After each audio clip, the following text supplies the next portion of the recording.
Interior Secretary Zinke has turned his back on the American West.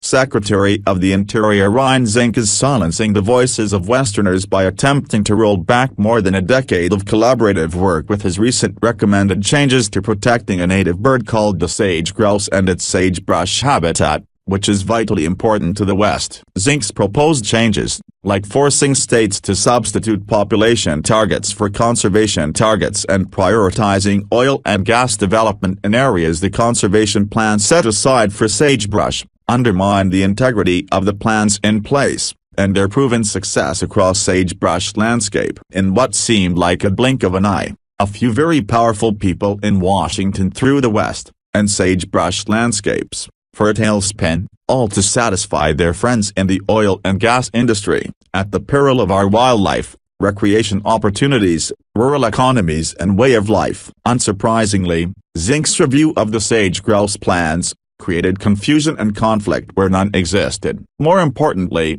Zinke conducted his review in a relative vacuum, without public input, leaving Western stakeholders out of the loop. Part of the reason why the original plans were successful is because they were locally driven, not handed down to the states by Washington, D.C. insiders and Beltway bureaucrats. And the reality is that this review and these changes could have devastating effects on our local economies and outdoor recreation opportunities. Each year outdoor recreation in sagebrush country generate $1 billion in economy output. Not to mention, these changes would deplete healthy sagebrush habitat, a landscape that provides both protection and sustenance for the vulnerable sage-grouse, and would threaten to land the bird on the endangered species list, something that the previous conservation plans had prevented. At the core of any successful public land management is collaboration amongst stakeholders on the ground. Rarely has an effort entailed as much collaboration and cooperation as the process to create the sage-grouse plans. But Zinke has turned his back on collaboration,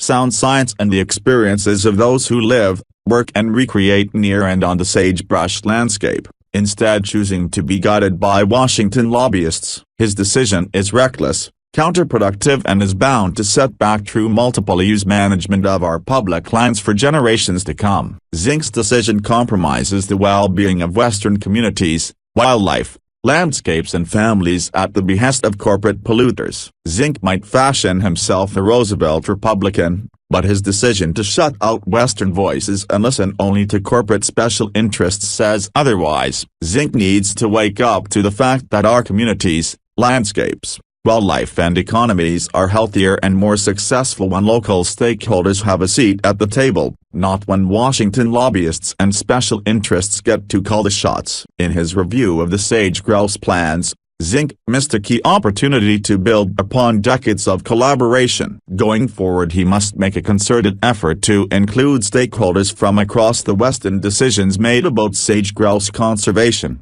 If he does not, the alternative looks bleak for the sage-grouse and Western communities. Chris SAEGER is the director of Western Values Project, a national conservation organization focused on public lands conservation and energy development policy. SAEGER previously worked as communications director of the Montana Democratic Party and the Service Employees International Union in Arizona and Colorado.